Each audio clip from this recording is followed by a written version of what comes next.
Coming up, a meeting of the Neighborhood and Community Development Standing Committee. Don't go away. Coming up next, the Economic Development and Finance Standing Committee meeting.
We'll go ahead and get this meeting started. We'll welcome everyone to this meeting of the Neighborhood and Community Development Standing Committee. Public comment is welcome on any item that is up for discussion by the committee. If you wish to make public comment on any item, please come to the podium in the center of the room. You'll have 3 minutes to make your comment. We do ask that everyone here present who speaks, please speak as directly as you can into a microphone for accurate recording and broadcast purposes. Roll call, please. Roll call. Walters?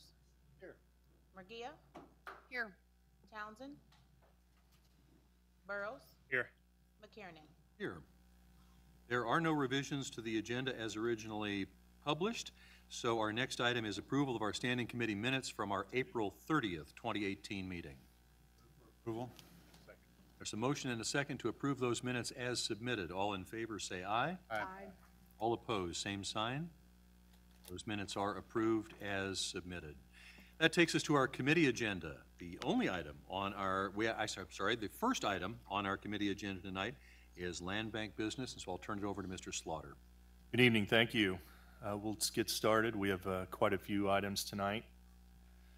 We have a number of applications, as you can see, yard extension, property acquisitions, and we have a single-family construction application.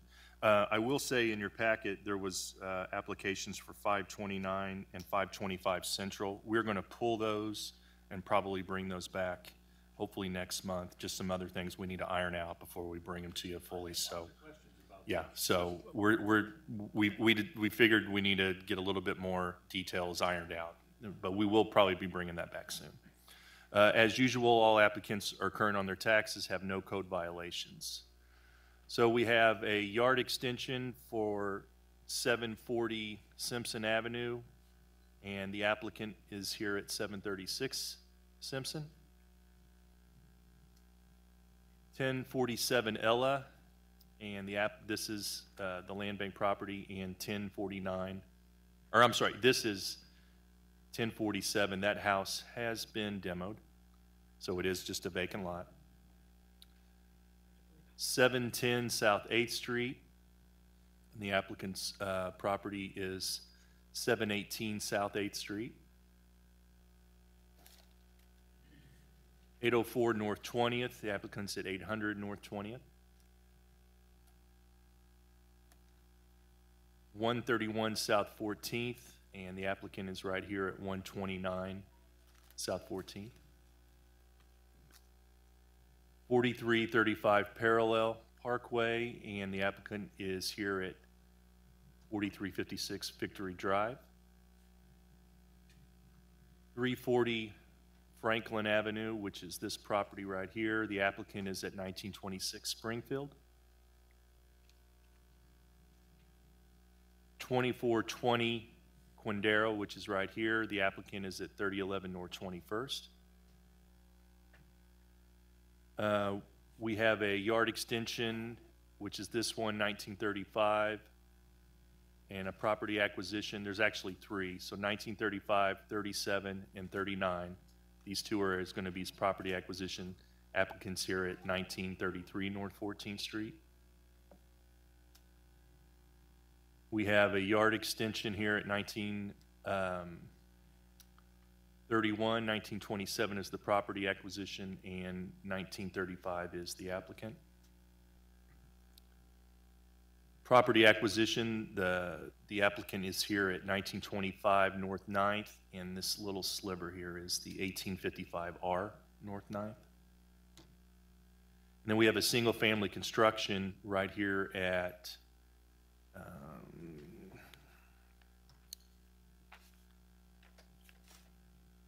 31, that address is correct, 3113 West 43rd. The applicant does control and own this property next to it.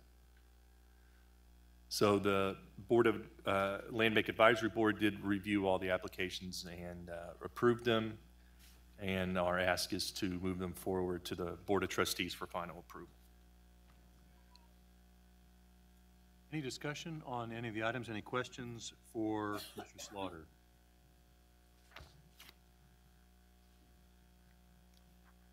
Everything looks straightforward to me on these. Is there a motion for these properties? I move for approval of all submitted properties. Second. It's a motion and a second to approve all of these applications as submitted. Is there anyone who'd like to make additional comment about any of these properties as submitted? Seeing no comment, roll call, please. Roll call. Walters? Aye. Mejia? Aye. Aye. Aye. Okay, next we have some transfers from the land bank. So these will be going, we have 3 going to Habitat, and then we have multiple properties that would have took a couple slides, but the addresses are in your packet for the Boulevard Lofts.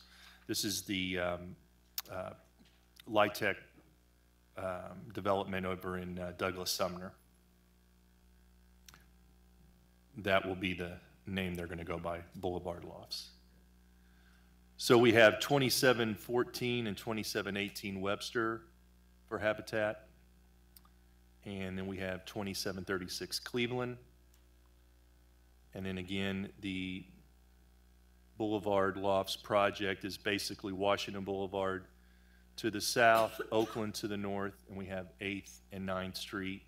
And this may not reflect all the property, but some where we've had previous approval to transfer from the Board of County Commissioners or the Unified Government and the Land Bank. So, but this does show the project area, and the Land Bank property controlled in this area is the request tonight.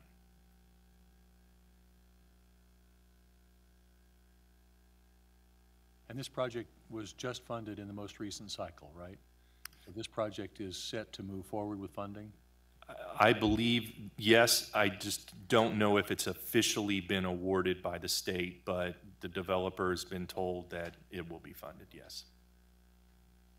And so the request is to transfer those out of the land bank and move to the Board of Trustees for final approval. I did, not that it necessarily is pertinent to this discussion, but that is Commissioner Johnson's district, and I did talk with him about these transfers, and he said that he's aware of it and supportive of the project. So any other comments or questions on any of these transfers? I do have one question about, so Habitat is back to building in Kansas City, Kansas? Yes, they are. They've stated that they're going to still be interested in rehabs, but their still sole purpose is for the new development of new construction of single-family homes. A year ago that they said they were pulling back on new construction and going to focus more on doing rehab. Correct. I will say that there is representatives from Habitat in the audience. If you want to have questions with them or to answer as much as I can. I just want to make sure that I'm kind of following what their intent and their trajectory is in Kansas City. I have no problem with new builds whatsoever. It's a beautiful thing. If it's okay, we can invite them up to just maybe again explain their reasoning or their mission and how they want to move forward and use land bank property for that. I'd love to hear briefly.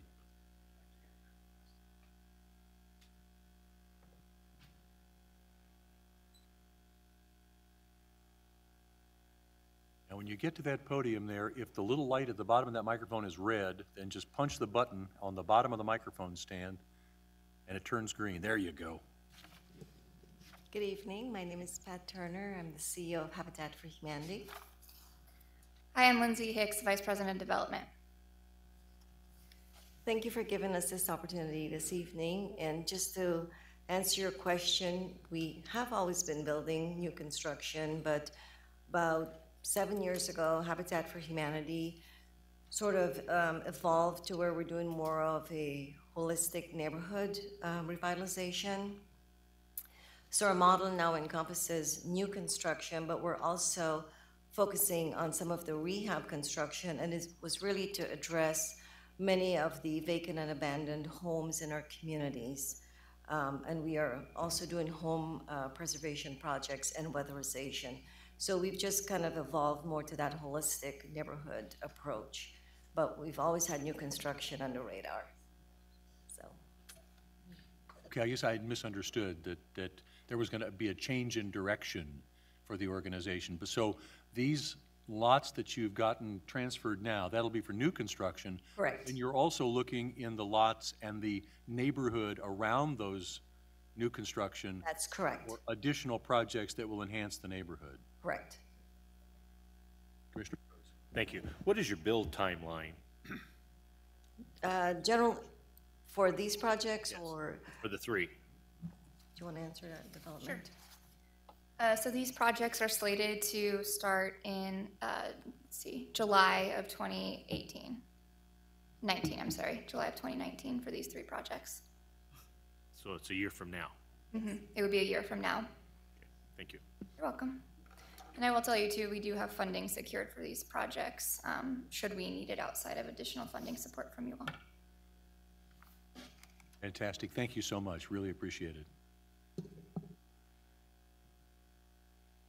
Is there a motion on these properties? Move for approval. Second.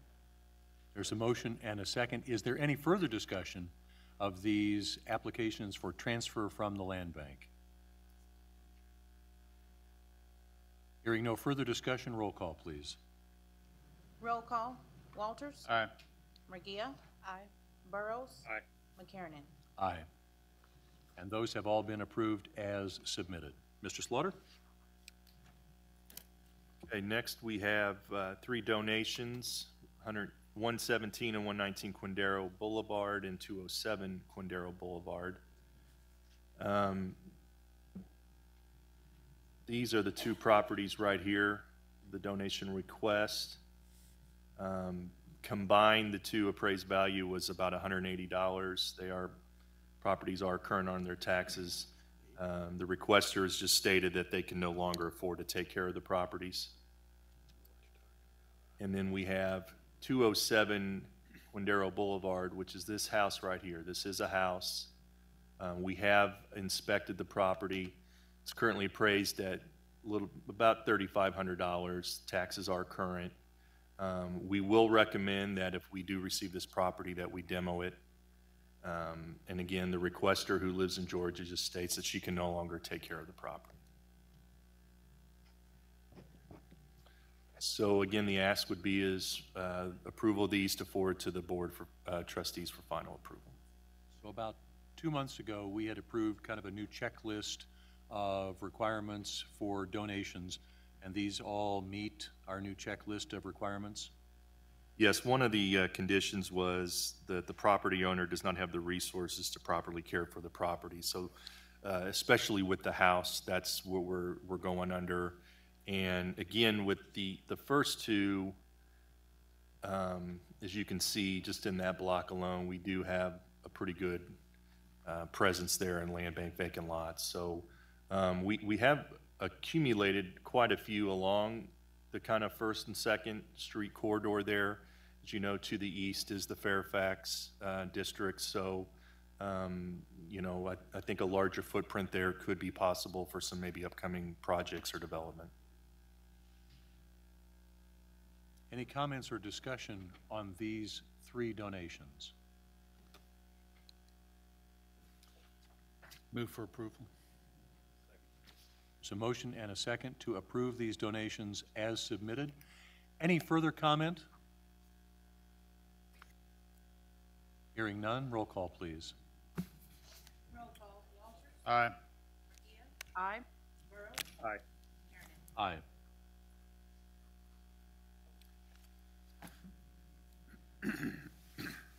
Okay, as you remember, last year we started bringing to you for approval all the properties that we've pretty much gotten out of the tax sale. So we had the April tax sale 340. The total number of properties, I believe, is 241. It's in your packet. I know it's been asked before to have maybe more of a visual representation of where these are. I think it's of no surprise where these areas are. Definitely the Northeast, some of the older sections of our city.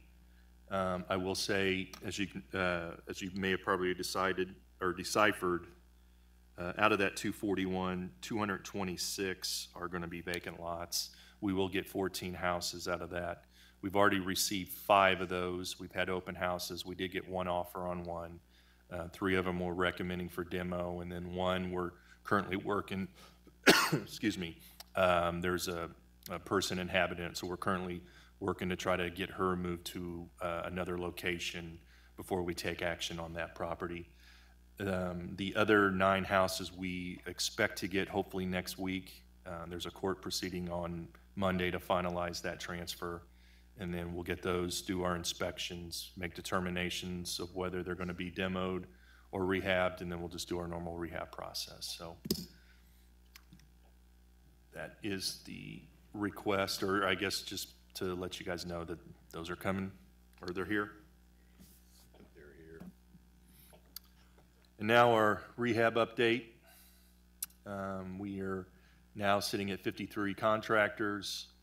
We have 102 houses in the inventory. Of that 102, 24 are demo recommended. 74 we have recommended for rehab. Of those 74, we have 23 that have started and 5 we're waiting to close. And then we have 46 houses with no offers. And then we have 4 houses similar, kind of what we just discussed, that are being evaluated or in a court proceeding for eviction. So far, year to date, we've had 8 houses rehabbed with a total of 14 since we started the program, 6 houses demoed, which is a total of 10 since the program started. And then we did have 1 since the last time we met that finished. So we'll just give you a real quick update on that. 1232 Ann Avenue. This was one of the more recent tax sales. This was actually an interesting house because they lost it in the middle of somebody was rehabbing it. So it really wasn't our usual full with trash and debris, and there wasn't a lot of resources and time put into it, but as you can see, they've fixed up the areas, kitchen and bath. It's, I believe, a 1-bedroom, 1-bath. It's a very small house. And just some information on it. Again, this was in tax sale 338. The bid was $952, but the person that won the bid did not come and redeem it and pay for it, so it basically came to us. It took 2 months to rehab. It's currently sitting at an appraised value this year of $17,000, and they'll eventually just have this rented out as a rental. So another one added to the list. And I think Commissioner McKiernan, you know where this is, but this is just right down the street from the new McKinley School. And that picture doesn't do That picture does not do justice to the huge terrace that house is up on the top. Yes, you do have to climb some stairs on there, so. It was a small project, but it's a completed project, and, you know, we're pretty proud of it, so. That's pretty much it for the presentation tonight. Thank you. As always, I'll say I very much appreciate your work because you are taking properties that we would have demoed anyway in the past and working to give them a new lease on life, making some affordable dwelling places available again in our community, and I do appreciate it. Does anybody else have comments or questions for Mr. Slaughter? Thank you, sir. That is the last item on the agenda for the Neighborhood and Community Development Standing Committee. Want to let you know that if you were here for a land bank transaction, all of those applications were approved as submitted, and you can follow up with Mr. Slaughter after the meeting and in the coming days to take care of the next steps in that process. With there being no further items on our agenda, Neighborhood and Community Development is adjourned.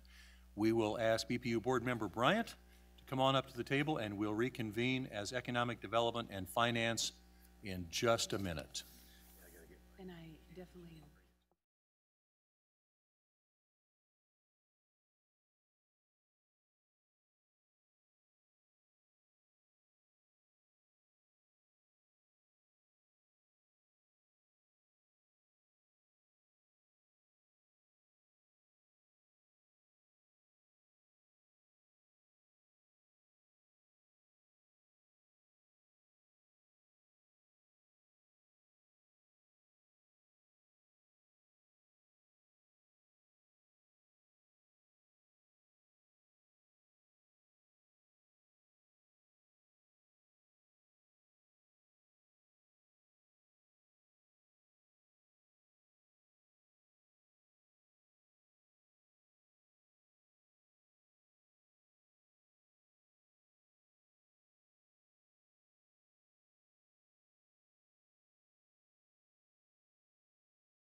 Well, we will now go ahead and call the meeting of the Economic Development and Finance Standing Committee to order. We want to welcome everyone to the meeting this evening. Public comment is welcome. Anyone wishing to speak on any item of the Standing Committee agenda may do so when the item is up for discussion. You will have up to 3 minutes to state your comments. Please come forward to the microphone and you will be recognized. For accurate recording purposes, we ask all present to speak directly into the microphone. At this time, I would ask the clerk to call roll. Roll call. Bryant? Here.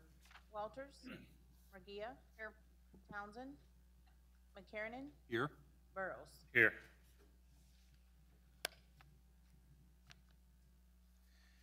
Okay, next we have minutes from our April 30th meeting. I would move for a motion for approval. Move to approve. Second. Motion has been made and seconded. All in favor say aye. Aye. Opposed, like sign. Seeing none, motion passes.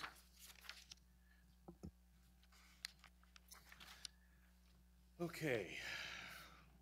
We have 3 items on the agenda this evening. So item number 1 is the second quarter budgetary financial report. And our CFO, Kathleen Von Etchen, is here to make the presentation. Good evening. For this presentation of our second quarter report, I'm going to have our Deputy CFO, Debbie Johnsher, talk with us about the revenues, and our Budget Director, Reginald Lindsay, on the expenditure side. Good evening. We're presenting information tonight for the second quarter budget to actual report for the quarter ending June 30th, 2018. We're actually bringing this report to you probably about a month in advance so that you can have the information to review as we go through the budget workshops in the next couple of weeks. So we'll start with the Consolidated General Fund, which includes City and County General Fund as well as the Parks and Rec Fund. This graph shows the comparison of second quarter 2018 to second quarter 2017. The revenues for this period are at 62.9% and expenditures are 47.9%, running, those percentages are slightly higher than the same time period last year. Net allocations of transfers is a net number of transfers in and out, and you can see that in fiscal year 2018 it's showing 85%. That's due to the fact that there are transfers in have been recorded for the first and second quarter, that transfers out have not been recorded. So that number is off slightly due to the fact that only one side of the transfer has been recorded.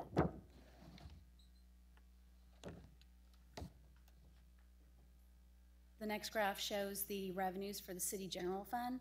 Total revenues are for the second quarter at 56.7%, with property tax being the highest at 93.9%. The two largest property tax distributions are in January and June and account for the majority of the property tax collections. The remaining collections would be any delinquent collections that would be collected throughout the remainder of the year. Sales taxes is next at 47.3%, and other taxes are at 53.1%.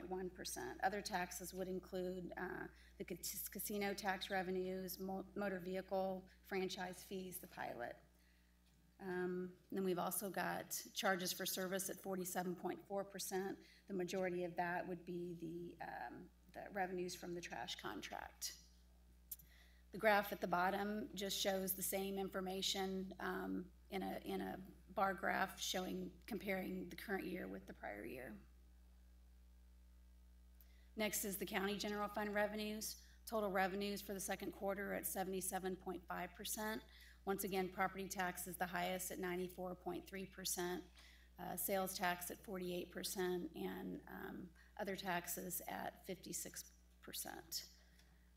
And the graph at the bottom just shows the same information comparing this year to 2017 for the same time period. With that, I'm going to turn it over to Reginald Lindsay to discuss the expenditures. Thank you, Debbie. We have two separate views of the City General Fund. We have one view that shows the budget compared to the actual, so 2018, and then a view at the bottom corner shows views year over year for the actuals comparing 2017 to 2018. One kind of rule of thumb that we like to be at 50% around the second quarter, so we can kind of see where our expenditures as a whole. We're at 46% right now, so we're at 4% below budget, and we can kind of see where our personnel, we're about 3% below budget there, and their services, we're about right at budget here. Some things that get paid out of where the services are is that we have our transit contract that gets paid from here on the City General side. Also, we have trash contract that gets paid from there. Also, this is also where majority of our software maintenance agreements get paid from. If I could interject for a moment. So one thing I did want to mention is because we prepared this report just a few days after July or June 30th, it is missing one pay period because the payroll, well, it just takes a while to process. So that personnel number may be a little low, but just so you know. I have a question, Kathleen. On your capital outlay, you're only at 27.5. Do you foresee making it to 100% or close to it this year? Or do you think you're going to stay, you know, at about half of what was expected for the year? I think we do have a good chance of spending it all. One of the things that happened is during the summer months is where we do a lot of our contracts and capital expenditures. So we will see a lot more activity.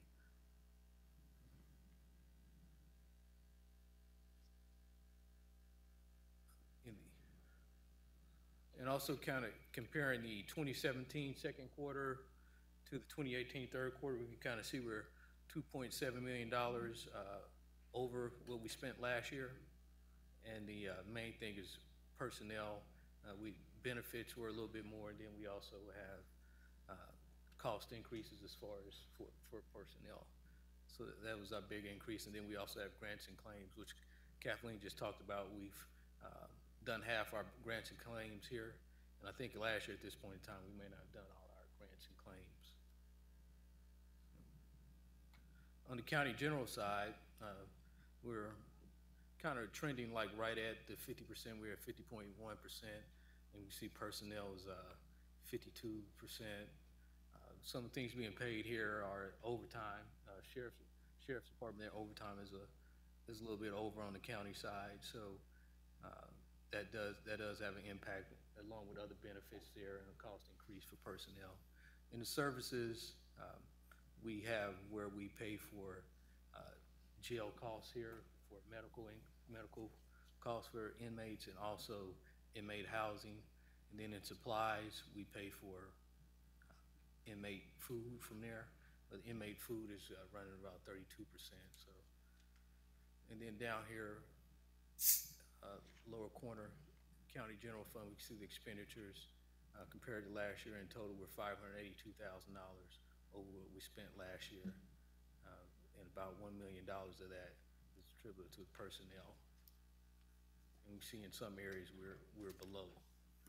And here we're at grants and claims. All this will get spent up because these are where we're paying out funds transferring money to other funds within the unified government. Also, we're making into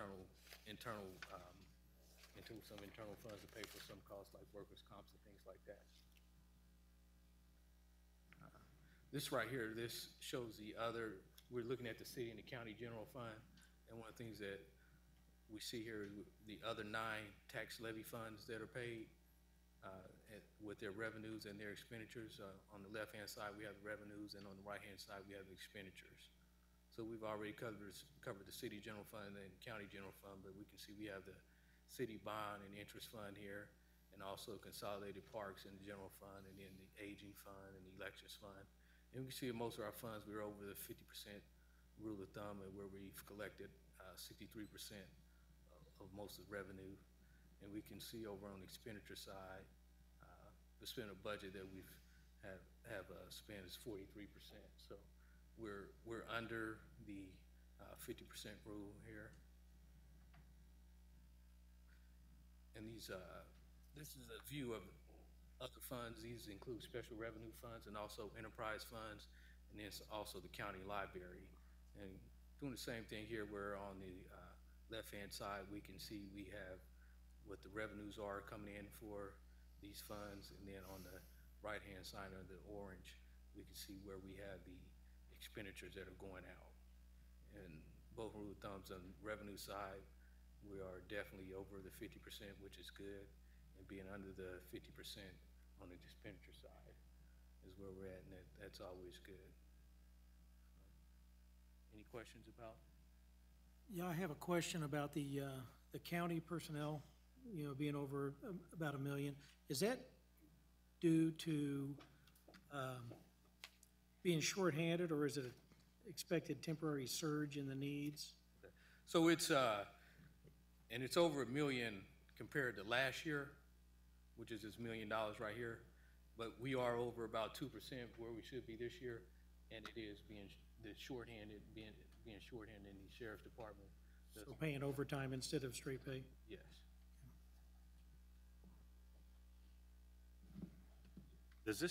Do those figures put into play the recent pay increases to our employees?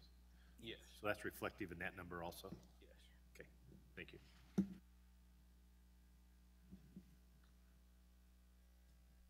Any other questions from the commission members? Any questions of staff?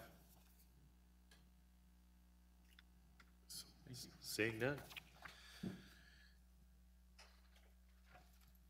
Any member of the audience have any questions or comments in reference to the presentation? Hearing none, I'd entertain a motion to accept. This was an informational thing, right? We don't need a motion. Okay, very good. Moving on to item 2, adoption of the budgetary and financial policies. We will have, again, Kathleen.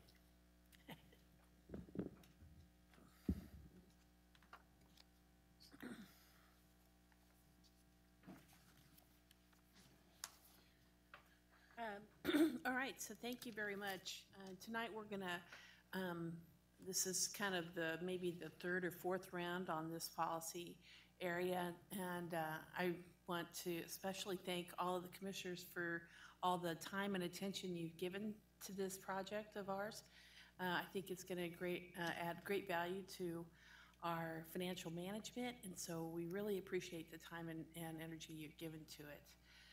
Tonight, we're going to review the final revisions as suggested by the commission, by all of you, the committee members, and then answer any kind of questions or discussion you may have, and then I propose that we adopt the proposed resolution that includes all the revisions. So once again, in your packet, you have the resolution, and in the resolution, there's a couple of whereases, and those whereases talk about why you should have financial policies. You know, they provide high-level principles that direct the strategic vision of the organization, and it's best that they're formally agreed upon by the management and the governing body members.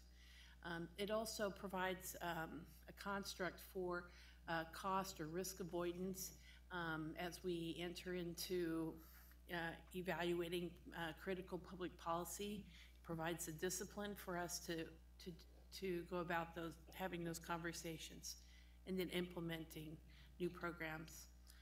So it informs the organization on processes and changes the mindset for how we go forward with initiatives and programs. And then finally, it's recommended by our professional organizations, provides certain standards from ICMA and Government Finance Officers Association. So you've seen this table before. This is the same table as before, except that now you'll see a more maroon, kind of darker underlined area, and that's where some of the revisions have made. In your packet, you have a red line version of all of the policies, and as I mentioned before, initially the policies were provided where the blue ink is actually a revision of the existing policy, but it actually just documents current practices. The red is a proposed revision that we're proposing for your consideration. It's from staff. And then the kind of maroon with the underline are the revisions that you suggested over the past few months. So and also in addition to the red line, you have a clean version with the resolution. So I'm going to quickly kind of go through each of these areas, and as I mentioned, you know, I'll go back here. As I mentioned, we have 11 policies that we're taking a look at and making revisions to. And on this table, you'll see that these are the times in which they have most recently been adopted. So back in 2013 or 14. So they are due for a refresh.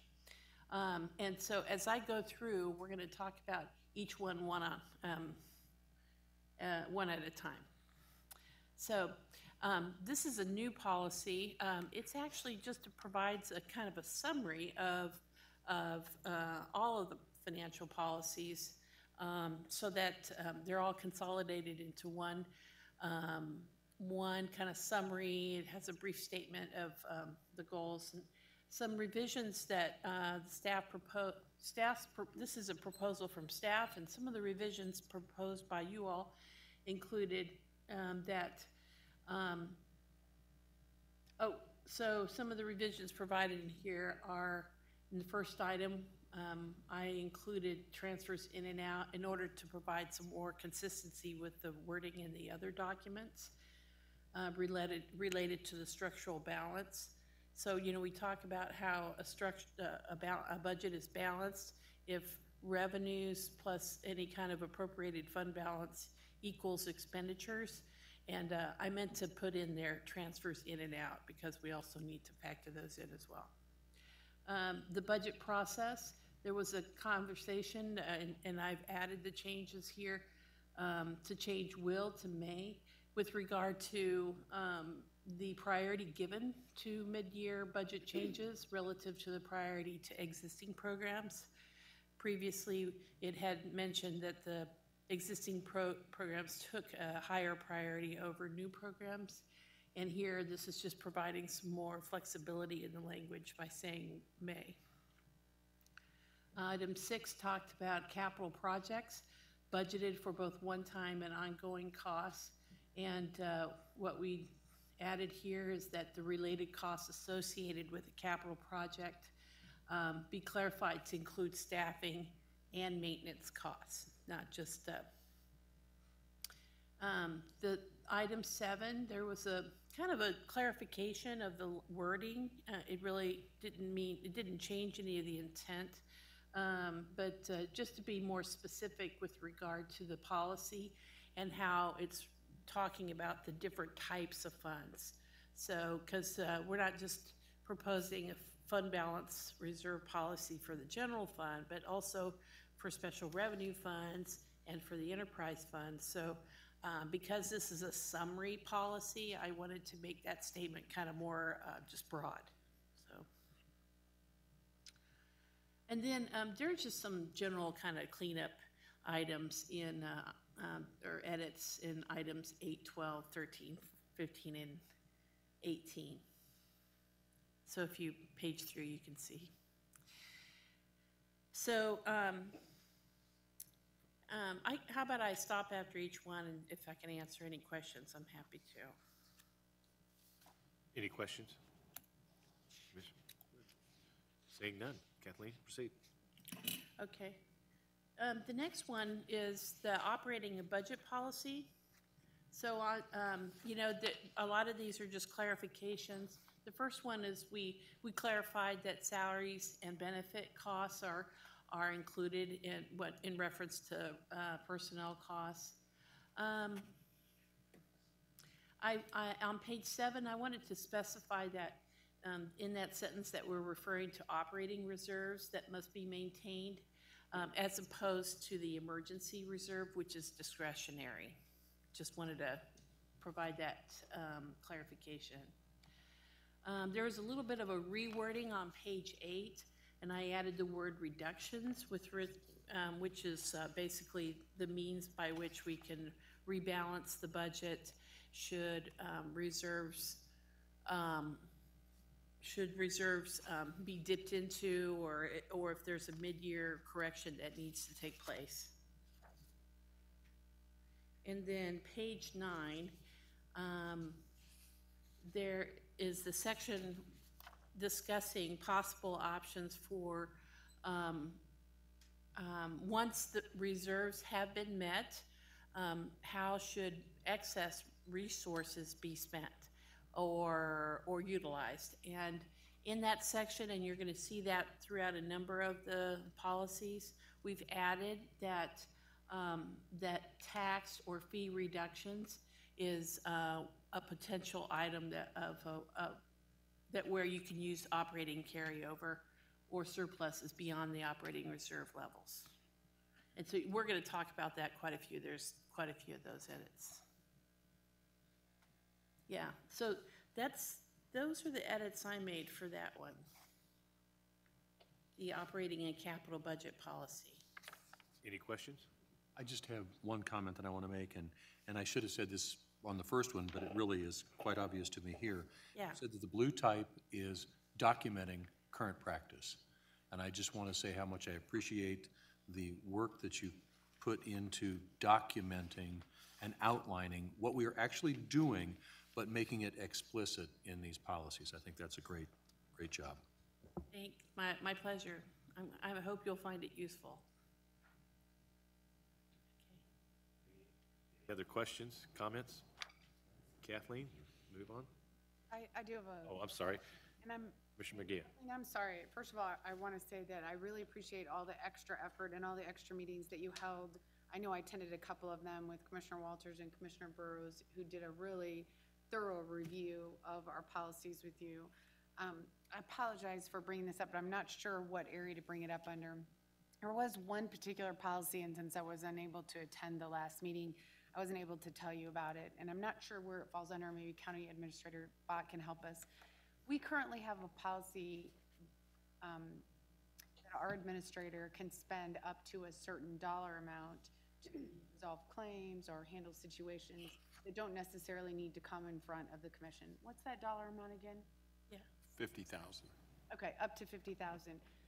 Well, going through these policies, it caught my eye that that some of the departments also have that ability to spend up to a certain dollar amount to resolve departmental issues, correct?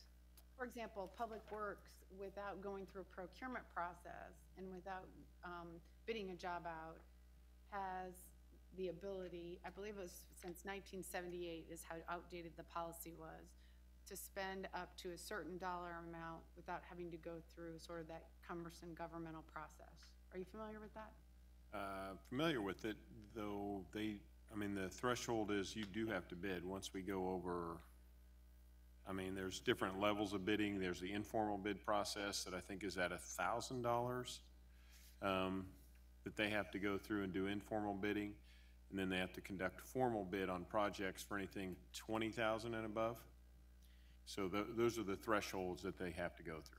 And then they're not allowed to just spend money. It's always has to be built into their project line budgets. And then they can request budget revisions to which I can authorize up to a certain level. And those are ones that come back to show you in reports if we allow a line item revision. Yeah, Commissioner, we have a purchasing and procurement policy, and that isn't listed here tonight because we're not changing it.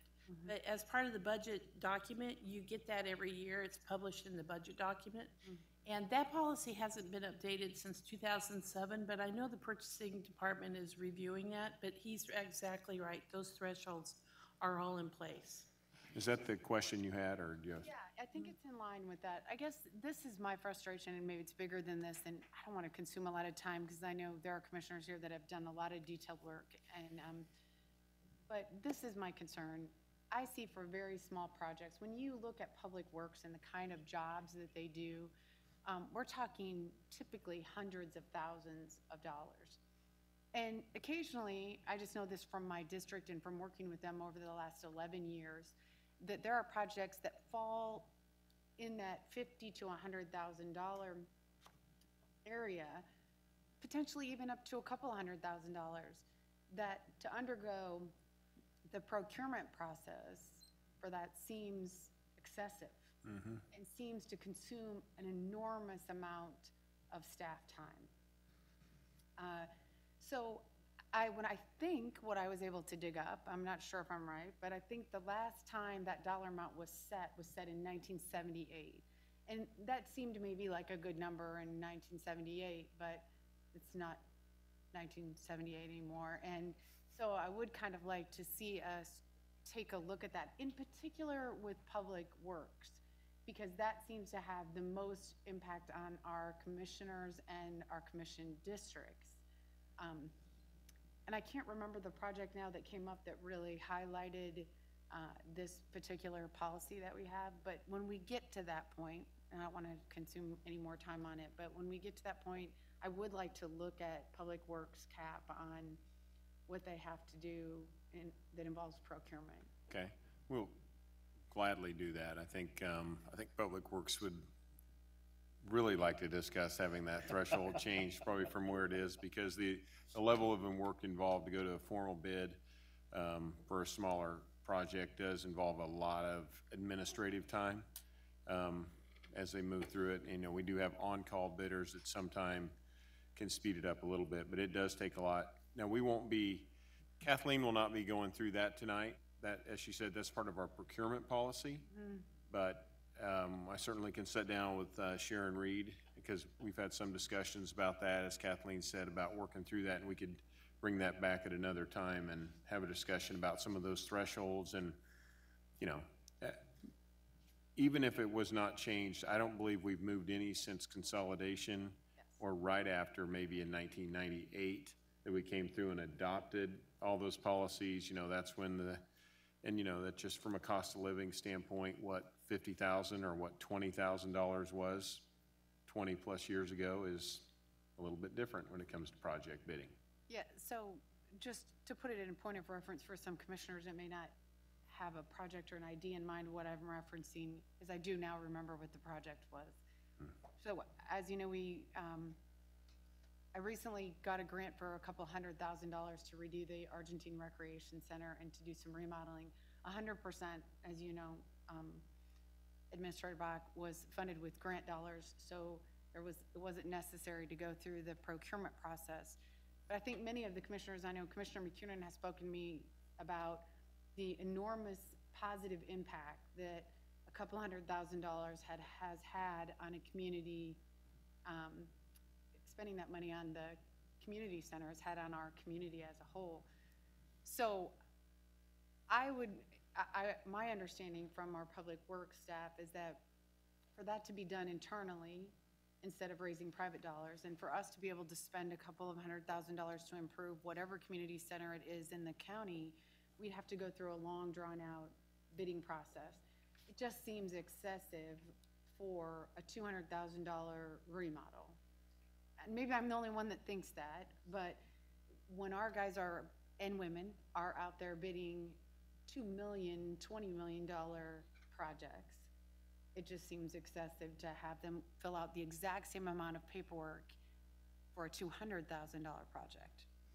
So, just so you know, actually the standard threshold for procurement on construction projects, you know, more sizable construction projects, in order, the threshold to go out for an RFP process and do the whole entire bid process is around 50,000. So instead of the 20,000 it's at now, 50,000 is the recommended threshold, just so you know. To me, that still seems really low. And if, you know, as a unified government who's really focused on efficiencies and our ability particularly to move things forward quickly in our urban areas where small incremental projects have a massive impact on the community, I just think that dollar amount's really low. It doesn't mean that we don't develop a process to bring them to standing committee and let the public know what we plan to do for transparency purposes, but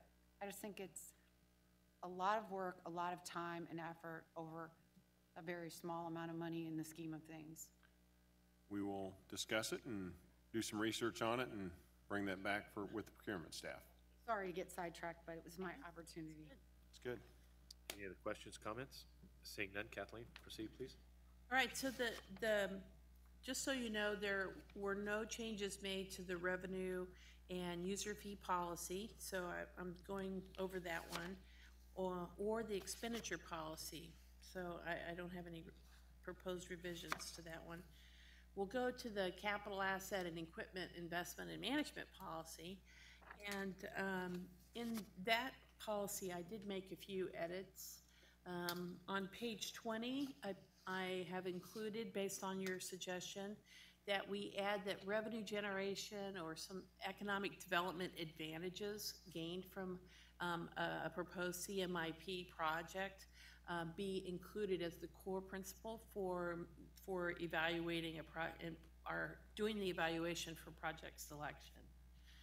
That's in addition to the other core factors, which include you know, doing a long-range financial forecast, how does the project impact other projects, allowing for funding of preliminary activities and the life cycle costing. So on page 21, throughout the document, there's a reference. We wanted to make the capital maintenance improvement program consistent throughout. So There was some references to the program being a 6-year program, and that includes the current year. And actually, the professional standard is just to include the future budget year plus 4 more years. So throughout the document, you're going to see changes from 6 to 5. It doesn't necessarily change how far out we're going. It doesn't shorten it. It just eliminates the current year because the current year is already adopted. So page 24, there are made a change to in the funding of asset maintenance section to establish that we set up kind of a set-aside fund for future maintenance of new facilities and infrastructure investments that the unified government is undertaking, in order to ensure that in the future that we have the maintenance costs, resources available to maintain the facilities we're building. So now we're going to try and work out the key, the logistics on that from an administrative standpoint later on. So, and we'll report back to you on that. So. Page 25 clarifies that capital outlay includes maintenance. That was the intent, so I put that in there. Those are the only revisions I have for this policy. Do you have any questions?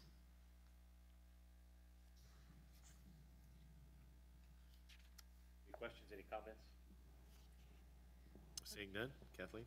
So moving on to the infamous general fund reserve policy. So we've only made a few edits here.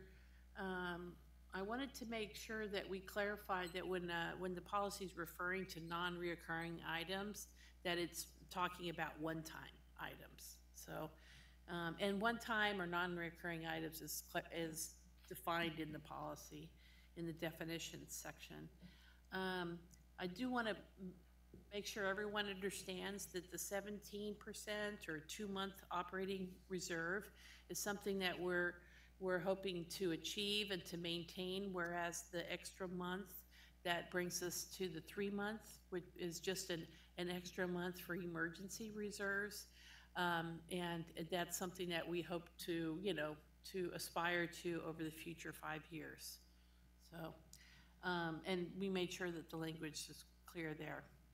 On page 36, the edits that were made were that should we achieve the reserve level established in the policy, that there's a list of kind of suggested areas for where excess reserves can be utilized, and I made a few edits. First off, the debt reduction edit, or the debt reduction option, I made it specific to general obligation bonds, because naturally we're not really talking about the special revenue or special obligation bonds that are tied to economic development projects, nor are we really talking about the sewer revenue bonds. So just wanted to make that clarification. And then the last thing I added is that we added that potential tax or fee reductions or tax relief can be one of the options in order to reduce those costs to our taxpayers and residents.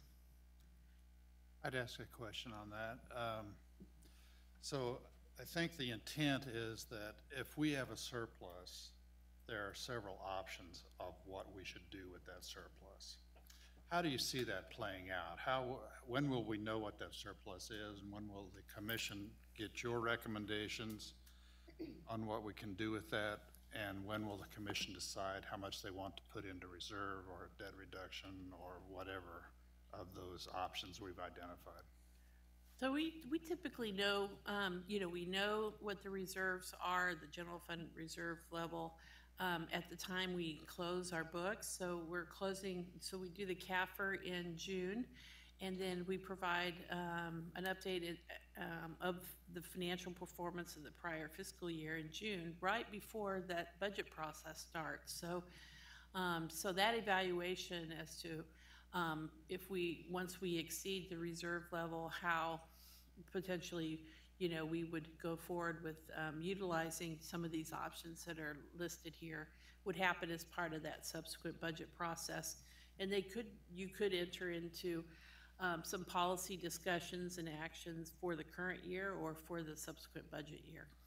And so sorry, Commissioner Walters. And so right now, just so we're clear, so if we have more money at the end of the year, you explain it well, but sometimes I don't always think people watching really understand. So if we have more money at the end of the year than what we thought we were going to have, the question was, what are we going to do with the rest of that money, the extra money that we have that we didn't plan on? Currently, does that roll back into our general fund for the following year, for the next year? Yes, it can. I mean, and the answer to that question is really it's right now. I mean, it is part of the budget process, so as she closes out the books and brings them in, then that's what we run through as we come back and bring it to you. If we want to amend the 18 budget and spend the money for something to cash fund some project this year, or let it roll to the bottom line, it'll show up then as part of 19. And you can either let it fall to the bottom line there, or it becomes part of that budget. I should know this, but I don't. What have we been doing for the last several years? A mix, probably. I mean, I think this budget may be the first one that'll be recommending that we cash fund out a few items that we had financed in the current year. Otherwise, we usually move the money to 19 or the next year and then determine how to spend it or let it go to fund balance. I can show you a graph of what you're talking about. Is that okay? Go ahead. Okay, let's see. Because you've seen this graph before, but yeah. So during these years, we were spending down. There were no surpluses. And then there was a little bit of a surplus here, but at the end of these years, since 2014, we've been accumulating the fund balance because this is dangerously low. This only represents 1 month of operating expenditures, and it's recommended we have at least 2. Mm-hmm. So that's why. So we've been accumulating fund balance in order to get back to the level that's recommended. And it provides the organization with flexibility should there be a sudden economic downturn. And did the commission decide what they felt was an acceptable reserve rate? It seems like we did that. And what was that number again? It was 10% before. It was 10%? Yes. And now the will of the commission has been to increase that, is my memory correct? Yes, we've moved it to the 2-month level up to the 17, 18% lane. 17, yeah. Mm-hmm. And where are we at right now, at 19%? Well, that's as of, yeah. Yeah. It's 18.5. That's the unrestricted fund balance, yeah. But 0.5% is how much when you look at our overall general fund budget? Well, the whole general fund budget's $200 million. So 0.5% is? So 1%, huh? Go ahead. So give me 1%. We'll make it easy. What is 1%? Well, 1% is 20 million. Okay, so there's an excess of $2 million. No, it's only $1. Only $2 million. Yeah, 1%'s $2 million. Okay, so there's, 10%. And that was in 17. Okay, so it doesn't seem like a lot, but I'll go back to what I said. When our focus has been on urban redevelopment for a long time, and these smaller incremental projects across the county, $1 million is a lot of money. And last year we just rolled that back into the budget. Well, so it's kind of you have to think of it for your own pocketbook, So you know how you got that FICO score? Yeah. And so that's what the credit rating agencies are. So if you're planning on buying a house or buying a car, you don't want to pay 12% on that new car you're going to buy because you have such a low checking account balance. So you kind of have to balance the two a little bit. You understand? I don't think there's any question as to this, maintaining the 2 months reserves for operating expenses. I think the question is, when you talk $1 million, I believe we're talking a mill. And maybe that's what we're thinking about collectively as commissioners, and how important it is for that reduction in the mill that has been discussed over the years. But it also has an adverse effect on the budget for those projects that the commissioner brought forward in her example. So that 2 months reserve is probably the prudent avenue that the commission has taken. It's about one or the other. I mean, either the taxpayers have to, their taxes has to be lowered, or they have to get something for what they're paying. And so if we could be very transparent about that excess, even though it's only $1 million in a $200 and some million budget, it would be nice to highlight that at the end of the year to say, yeah, we came out $1 million better than what we thought. Yeah. And now publicly, what are we gonna do with that $1 million? What's the best use of that? Really, what will the impact of a 1 mil reduction be? Is it significant enough? Or maybe it's, what can we do with that $1 million to improve our community? I just like to see a more transparent, upfront discussion about that. It doesn't have to be a long one, probably will be, but it doesn't have to be a long one. It's just so people know what people are doing. In the revision through the policy positions, I believe it was brought up by one of the commissioners, I believe it might have been Commissioner Walters, the additional excess reserves to be tax or even fee reductions that we could look at for the taxpayers. That's why we wanted it put into policy specifically to make a statement as commissioners that we do realize those tax dollars are out there, and we need to be prudent with those and make those fiscal decisions. So that's why we wanted it in type. I believe that was Commissioner Walters that brought that up. So thank you for your question. So the next one is the special revenue funds. So there's general fund, and then there's a whole slew, probably 25 or more special revenue funds, and then there's about 8 or 9, maybe 7 or 8 or 9 enterprise funds in our general ledger. So this is how we keep track of the various categories for all our various funds. And the reason we have all these funds is because we're mandated by law to segregate all of the revenues to make sure they're spent on what they're legally authorized to be spent on.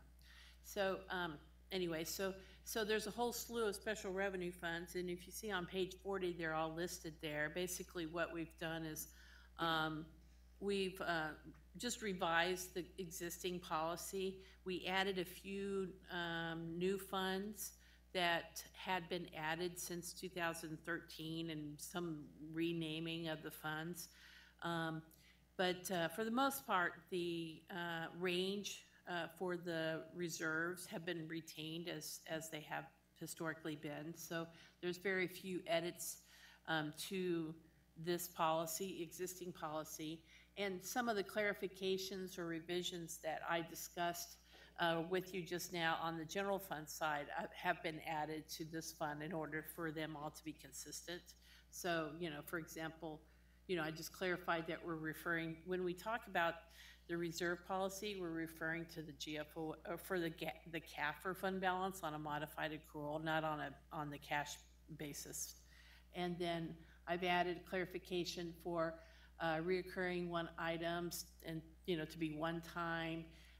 I also made sure that we reference the revenue cycle of a special revenue fund, because in the wording before I had referenced taxes, and a lot of these funds don't have taxes, so they're based on fees. So anyway, just some of the same, again, I clarified that when we're talking about debt reduction for use of excess reserves, that we're talking about general obligation debt. And I also added that any excess could be used to reduce taxes or fees. So same wording as the other, right? Any questions on those? Any questions? Seeing none, Kathleen. Okay, so now We had discussed in our meeting, and I added this information here. Here are the fund balances as of 2017 for all these respective special revenue funds as listed in the policy. And what I have here is the final numbers from our CAFR, including the expenditures plus transfers out, the total fund balance of each, what our fund balance policy is referring to in terms of a percentage, and then, well, that's in that next column. And then the third column there is actually doing the math of dividing the fund balance total into the amount that's expended or was expended in 17 to give you an idea of where we are. So a number of these funds have, well, a number of the funds actually are sitting within the range as specified in the policy, but there are some funds that are in excess of that. As you know, many of these funds are really small. So the expenditure amount, if it's very small compared with the fund balance amount, it can look extraordinary. So for example, in the county clerk, we have 2,000% fund balance, right? But we're only talking about $92,000 that's sitting in that fund balance there. Over in the second or the last column here is a note that talks about the legal restrictions of these respective funds and what the funds are accumulated or the fund balance is accumulated for. So as we go through the budget process and we review each of these funds, this is good information for you to have so that we can, have those conversations about what the future plans are for these respective funds. So, and the next page has the rest of them. It just broke them up so you can see them better. Now, I do have a couple of these highlighted because, there's something that, well, actually, I'd kind of like to recommend that we make a slight adjustment maybe in the future for the health department, mainly because, but I mean, the 10% is, or the 10 to 15% is fine, but this department is very dependent on funding from the state, and if there was a drawdown of state grant funding, many of those programs would go by the wayside unless we could rely on some sort of additional reserve amount. So this is one that I probably wouldn't mind seeing around the 25% level, but for example, and then I think I have another one here, the county bond and interest fund. We have it at 5 to 10%. That's historically what it's been, but in reality, it really needs to be at the level that it's at because the very second month of the fiscal year, we make a very large debt service payment. So we have to have the fund balance sitting, waiting to be, in order to write the check or send the wire, just in a month after Christmas time. So there really needs to be a higher fund balance. But generally speaking, I wanted to just document the current processes and not make really significant changes. So this is something we can explore or discuss in the future. Any questions? Kathleen, I think it's important that we draw attention to the fact that 6 of these are supported by a mill levy. That's correct, yes. Yes, the ones that are supported by a mill are reflected here. It's the developmental disabilities has a mill of 0.3. The elections fund has a mill of 0.87. The health department has a mill of 1.55. The library district board has a mill of 6.04. Health department 0.4, and yeah, the aging fund has a mill of 1. So those are the county mill levy, and those are countywide mills. Well, the library district is just within its own district. Any further discussion? Commissioner McGee? So I know I did attend this meeting because this left a lasting impression on me.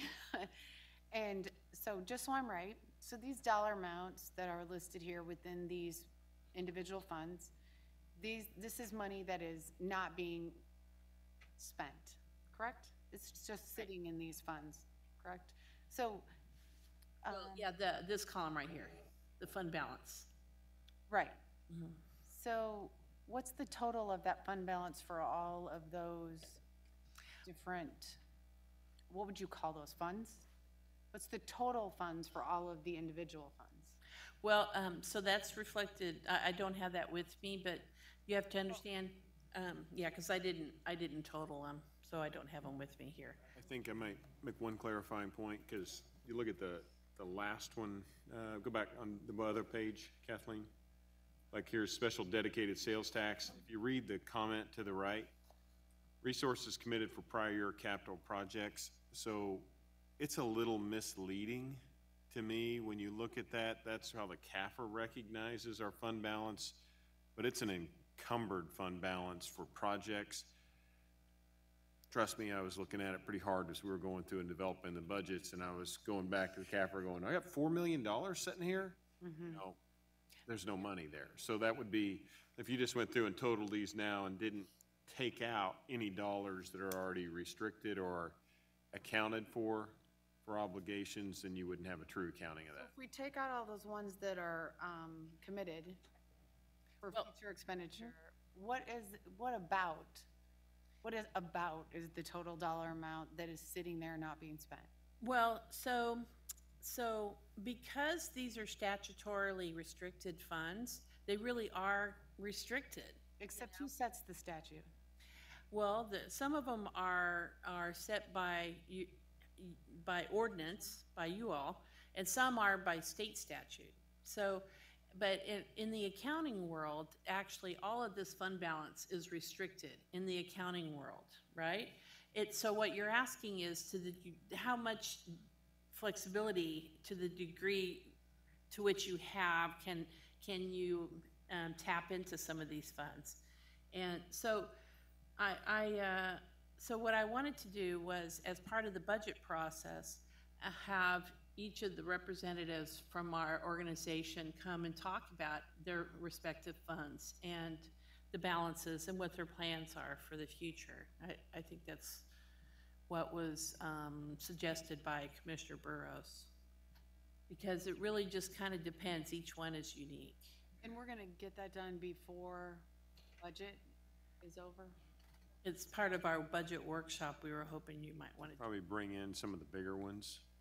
I mean, some of them, I don't know that they would be as valuable, but some of the ones that are, I guess if you want to look at them a little more in depth, they would be the ones to bring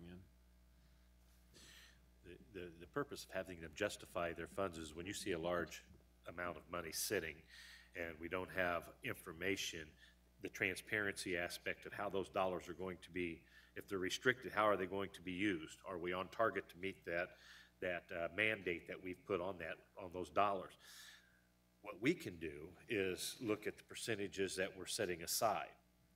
And we may want to look at how much money we're setting aside in those reserves and bring those numbers more into sync with what the need of the department. So we're not just parking cash for the sake of parking asset dollars for projects that haven't been justified or haven't been approved. Yeah. So I just have a question about process here. So let's just take one of them. So Special Parks and Recreation, there is a fund balance of $96,000 there. Doesn't seem like a lot, but that might pay for some swing sets in a variety of parks. So that's a lot of money to me anyway. So why when our Parks Department is so strapped for funding, why is there $96,000 sitting there? Well, so some general reasons is that number one, when we go through the budget process, all of the fund balance is appropriated, or a good portion of it, but the department didn't finish the project, or it's still in transition, just things like that. So that's part of the reason why. Or the revenues came in higher than anticipated, which in this case is not the case because this is alcohol sales tax that's been declining over the last few years, so. It does almost require each one an explanation or what we're doing with it. I mean, and just as you point to that, I can point to the Consolidated Parks Fund, which gets money from this resource and then gets some money from the mill rates, and the budget that I'll propose to you on Thursday is recommending that this be left at about 6%. You know, so it's pretty minimal dollars. It does seem. So it kind of, in keeping with what you say, Right. why not spend the money in the Parks Fund? There's no reason to, if I have a personnel issue or whatever, I can probably cover that from the other general funds. It just seems overly complicated accounting. I mean, people understand that if you budget $1 million for roads or whatever it is, and you're not finished with the project, you haven't spent it down, how you account for that is different than how this is being accounted for. And I guess I'd like to know why. I mean, that's a totally different issue. Like I said, if you've reserved $1 million for road improvements and you haven't spent it all down, then that's really not, in my mind, a fund balance. I'd agree. Well, so, that's a really good point. So, one thing that, we could consider in the future is instead of using total fund balance as the percentage calculation, we can, factor in the fact that there are, and pull down any kind of encumbrances from this balance amount. But the standard is to take total fund balance compared with expenditure. That's kind of common metric that's used. But the challenge for us is we don't get numbers that we can understand. Yeah. Right. If we see a number that says there's $1 million in a balance, a fund balance, and then we ask about it, and the answer is it's really not $1 million, it's really something else. It'd really be nice if we could have a column that relates to your target reserve range. If you Yeah. have 5 to 10% goal, and right now it's an infinite target reserve or reserve, then that doesn't help us understand, or you to make sure that the fund balance goal is being met. So helping us by getting numbers that are very clear would be really beneficial. And this report or this discussion, I would really like to have that, especially if it could get to the bottom of why some of these monies are not being spent. If we allocated them in previous years and they're still sitting in the bank, we need to understand why that is. Yeah. Thank you. And I sincerely appreciate those questions coming up when we had our small group meeting, when we started going through the policy and looking at some of the revisions we made, because this did allow us the opportunity to be a little more transparent in how these dollars and why these dollars are sitting where they are. Yeah. And so I appreciate the Mr. Bach, our administrator, suggesting in support of the directors coming in and giving an overview as to why those monies are there and what projects may be coming down the line, because it allows us to have more input with a budget we feel more secure about advancing. Yeah. Not everything is revealed. If you look on the income statement, you can learn a lot from the balance sheet too. So, and the balance sheets are all provided in the CAFR, but we're happy to provide you a summary and provide more transparent information so you can. It's right in here. So, Kathleen, just so everybody knows, this is the CAFR. Yeah, I have a full-time job besides being a commissioner. So it just seems like there should be, this isn't really very transparent. I just have to say, I don't think so. There's not, first of all, have you ever, well, you have, but has anyone else ever tried to read some of this?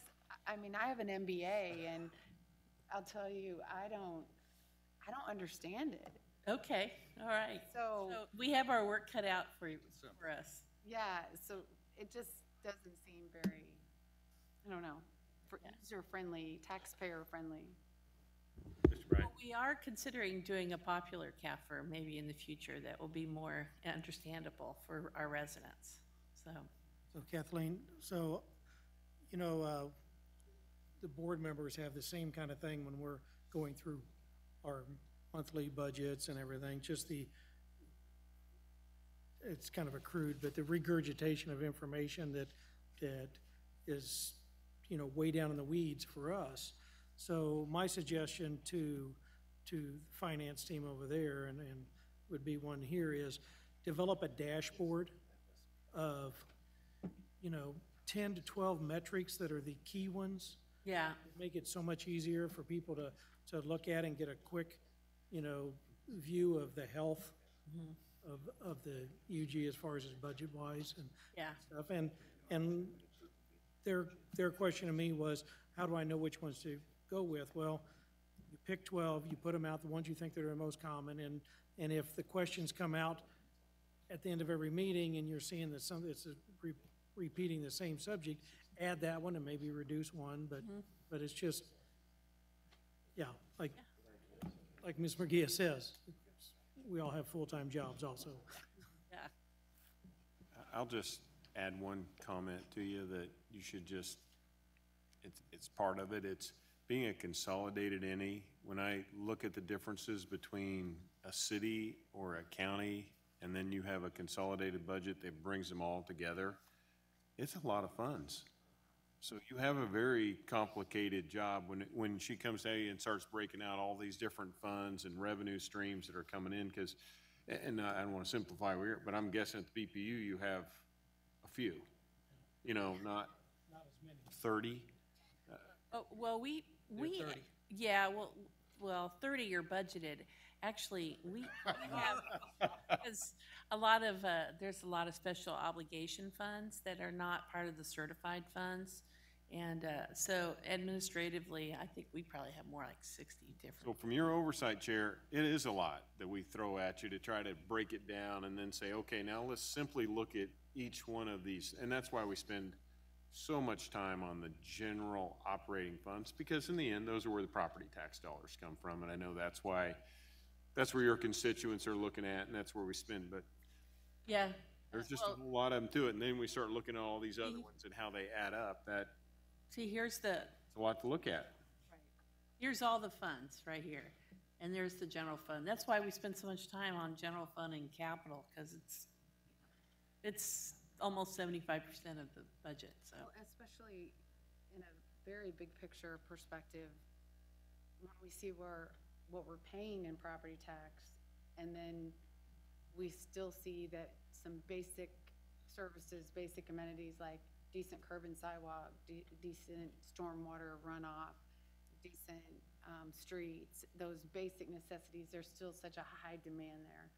I think that's where the public sort of goes, what in the world is going on? We have this huge property tax we're paying, and yet we look out our front door and there's still crumbling curb and sidewalk and potholes in the street.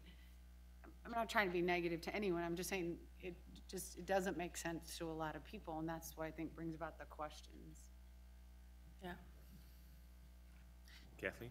So moving on, the enterprise fund was the last reserve fund policy, and you know, the same adjustments that I discussed earlier were added to this one so that the funds are all, or those policies are all consistent.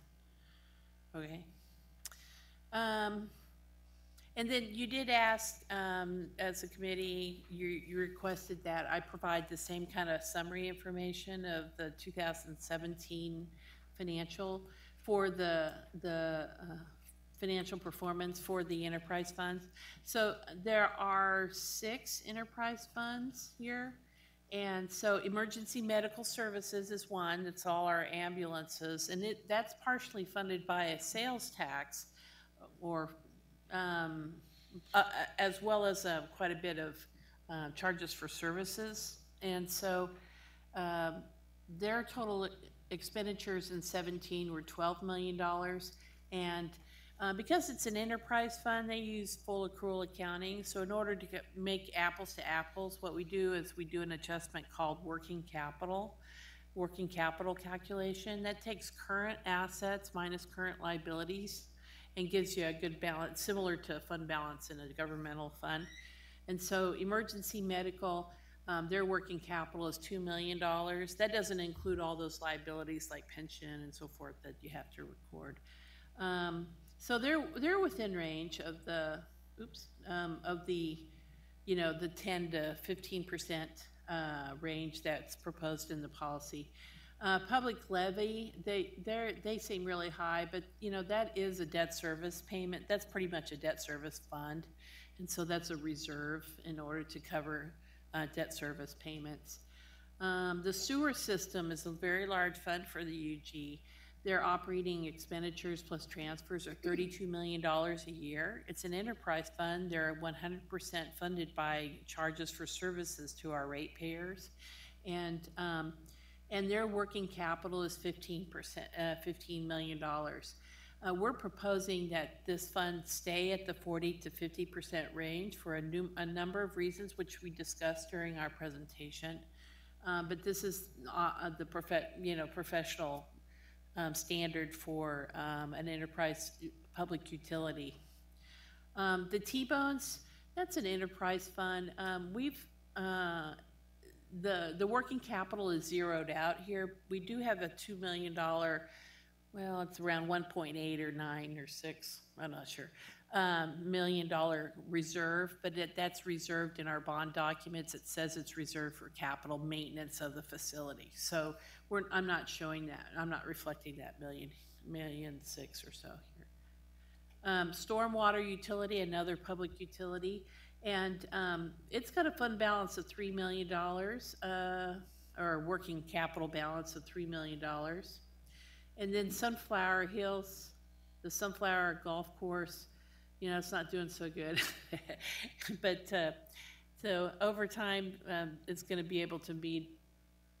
It's actually been doing better the last few years, but you know, it's struggling to meet its operating needs, so it's a little bit in a deficit at the moment. Any questions on that one? All right, so accounting, auditing, financial reporting, the only edits I really made were pretty minor. This is the last slide. You know, we decided to, as you suggested, delete any kind of reference to the current ratings, you know, just to make it so that we don't have to update it every time we get changed or downgraded or upgraded. So, and then also to adjust the language so that our goal is to achieve the highest credit rating possible. So, no other changes were made. All right, so any other questions?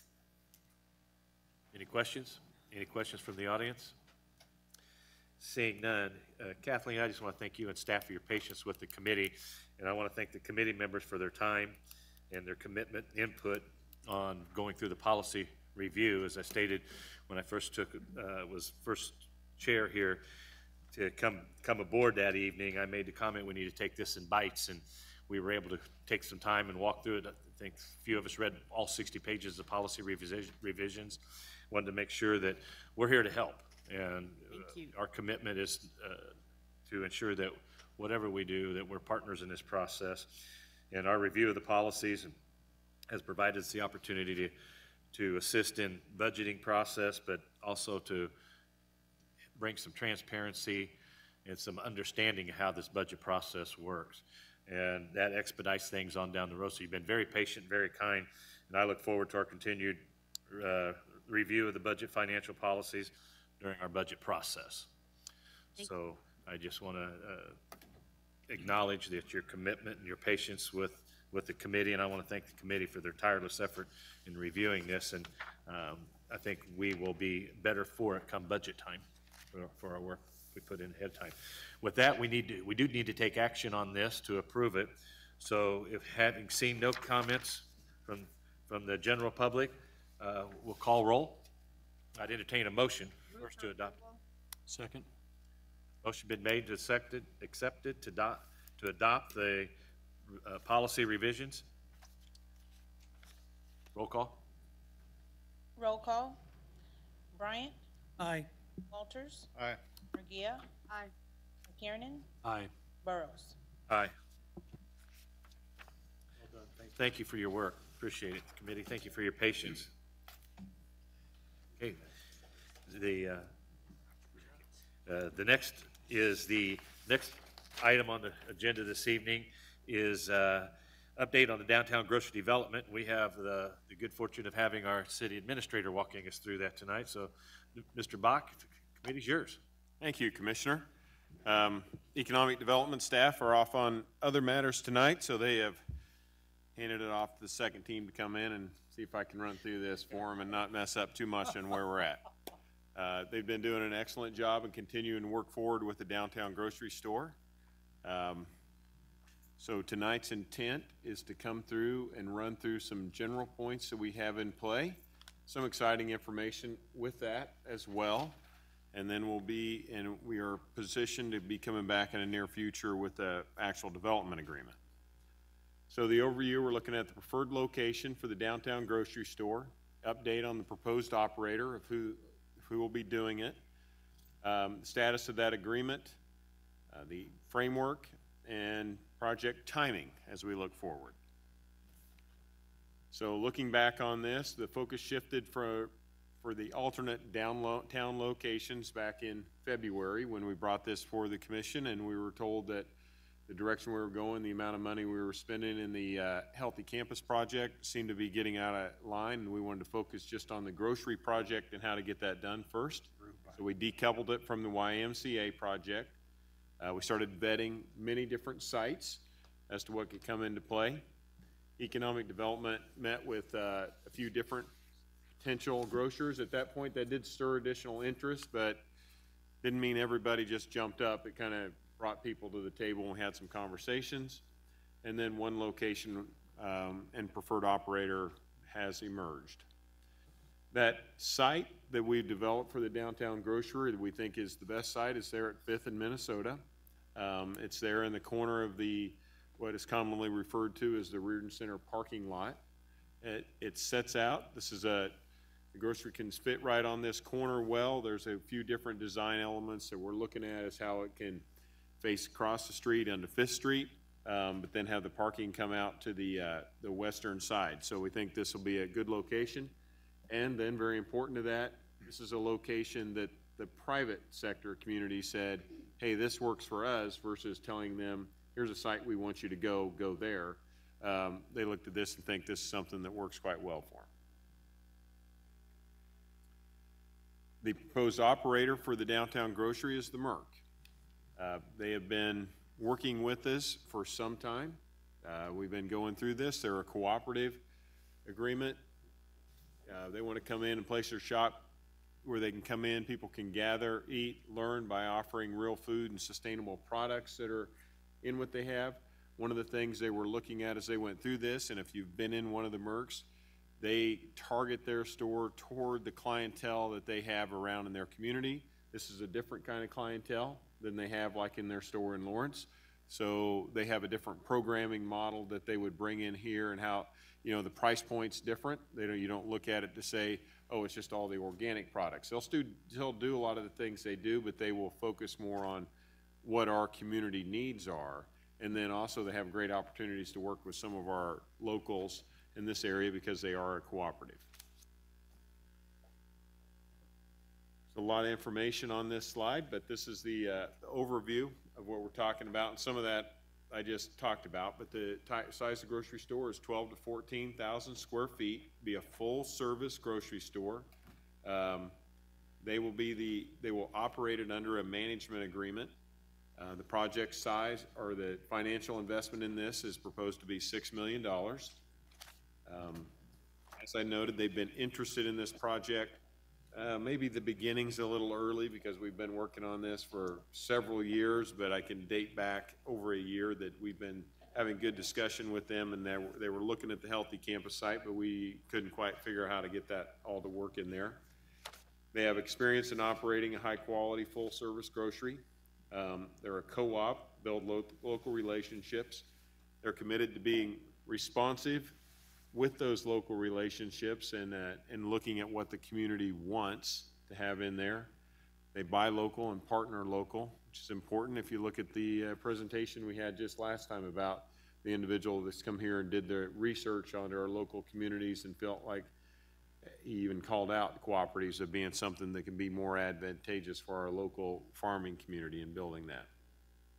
They do a lot of food education components within their own store, and that goes back to the healthy communities concept, and this kind of fits into their ideal store size. This is just kind of a flyer of some of their sale products of what they have and a picture of their store and the internal size. I just said I'm very hungry right now. Nothing matters at all. That's not enough. The Merck project financials, as I noted, it's a $6 million project. The cost includes all construction costs, FF&E, the grand opening, as well as a stabilization fund. So that's critical. If we don't use the money from a stabilization fund, we maintain that, but that's how much would be in that. The project will be funded through the direct UG for the hotel revenue fund that I think I've had this discussion with you where we've left money, shouldn't say left money that we received for the revenue in the hotel project, the opportunity to use it in this project. So it's money that we invested years ago as a community to make that a successful project, then can stay in the downtown area and now be moved over to help make this project when we sold the hotel a couple of years ago.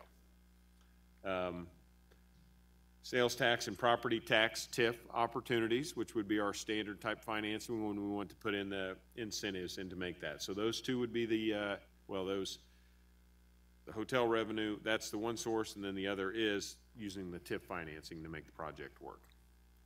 It's designed to provide long-term, stable, successful grocery store. The building can be sold to a private entity, so that's how it's set up, where you have a management agreement in place with the Merck. But if we find a private developer that wants to come in during this process and they'll buy it, take it off, we control that to be able to change hands from that, and that's our long-term goal. You know, just like it wasn't our long-term goal to hold on to a hotel forever.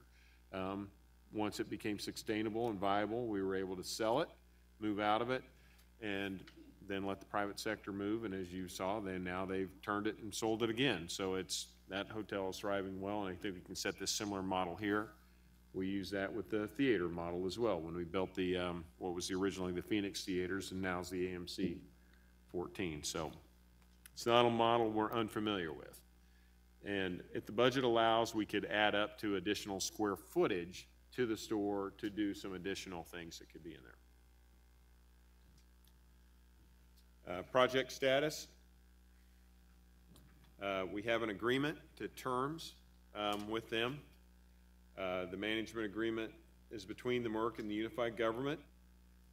It goes over things such as the hours of operation, services, and we try not to get too much into operating the hours of operation because they're running it, but we kind of set some more, I would say those kind of things are more the baseline of you'll be open at least this much time, you know, with an expectation they're probably open more than that, but you know, we just try to build some of that in place. Services, community benefits, the financial structure obviously is detailed out when we get to that.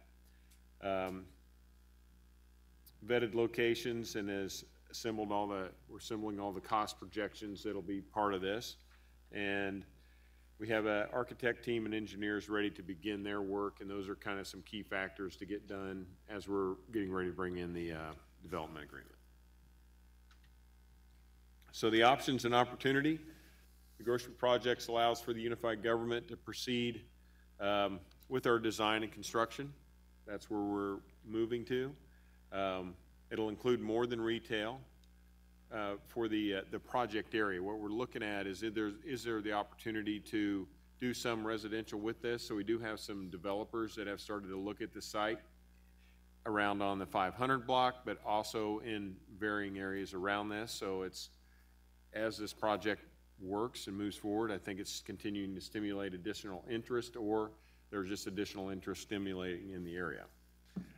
And working with the neighborhood stakeholders to determine other services that we need through the area. Steps and timing. We are optimistic we will be back at the August Standing Committee. I feel very good about that we'll have a development agreement to bring before you at that time for your review, to go through it. And if you like the terms that we have in there, then we'll be able to advance it out of that onto the full commission. That would allow us to begin the design and construction phase to spend more money in that regard. But if we have a development agreement before we start to do that, is where I'd like to be.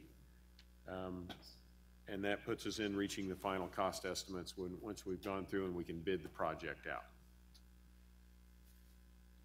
And determine a groundbreaking date, which would be the big exciting date that's been out there for a long time, figuring out when we'd get to that. Any questions? Any questions by the commission? Feel pretty good about it, yeah. I feel like I will say that John Stevens and his team have worked very hard and diligently with them. I feel really good about the Merck team.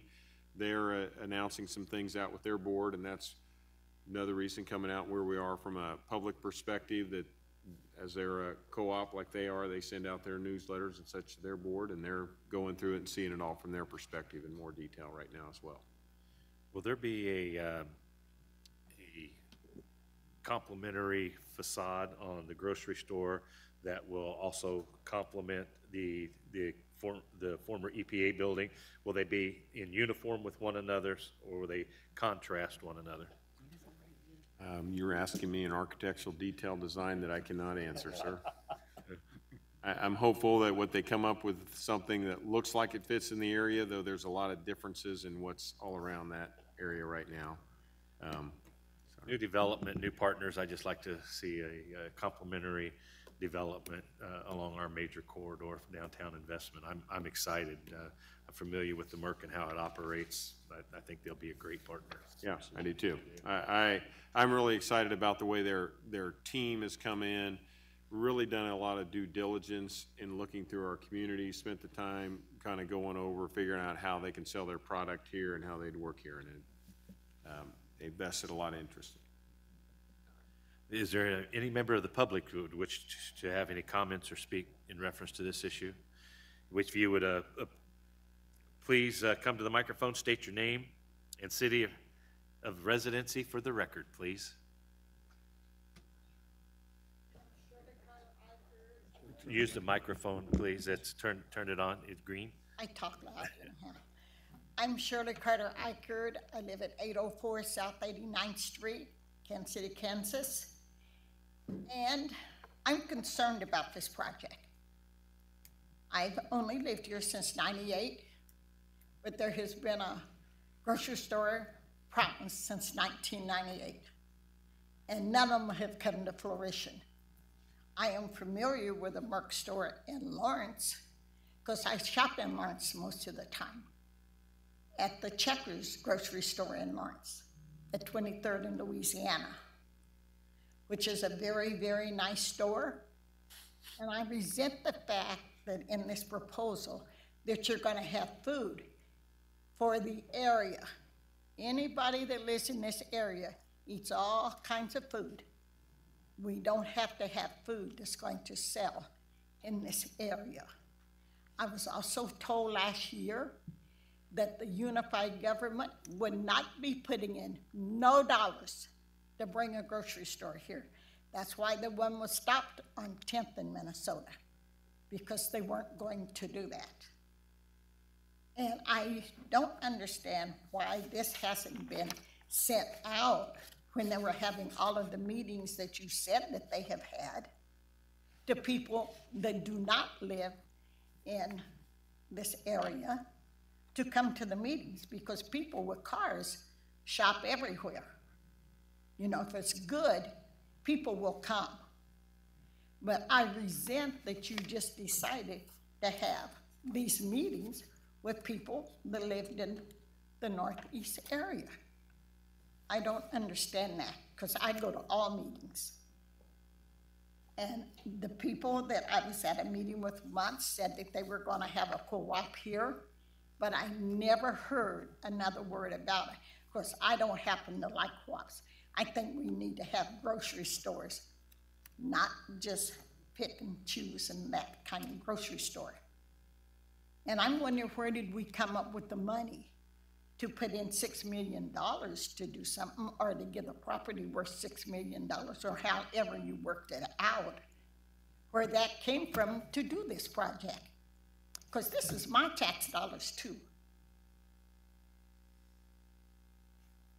Any other questions, comments? I want some answers. He is my commissioner. Yes. I need answers for this, what I just asked. And we will do our best to get those answers to you ASAP. And Mr. Bach, is there anything you want to comment? Well, I kind of went through where the financing was coming from, part of the presentation. If you want me to go back through that, I can go through what I did with that. Otherwise, I think some of them were more questionable about why are we picking the Merck. Yes. That's not, they're a good operator. You know, I mean, I don't know if you want me to sit there and justify that, but they're a good operator. I feel like they'll fit very good into the community. They're one that had an interest with us for a long time, and like I said, did a lot of due diligence to be here. When we bring back the full development agreement, you'll be able to see the details of how the cash flows and how the project will work. Checkers also asked to come here. They were waiting for somebody to call them and ask them to come here because they wanted to come to Kansas City, Kansas. Well, I will just state, I can't thank staff enough. This is an issue of great importance to not only just the northeast end of the community, but we've had food deserts. I agree. Community for a number of years as a resident, and I'm just really excited that we have a partner that wants to be in our community, and I would hope that they are received well and treated with the respect and that they will, I'm sure, have already proven that they deserve in Lawrence. And Ms. Seichert will take your questions, and I'll do my best to get those answers to you as soon as I possibly can. I don't appreciate the way that it was done because I don't feel like the whole community was involved in the project. I do not feel like that, and that could be a hindrance. Thank you. Duly noted, and thank you. This item was for information only, so with no further action, this concludes our meeting for this evening. I'd entertain a motion for adjournment. So moved.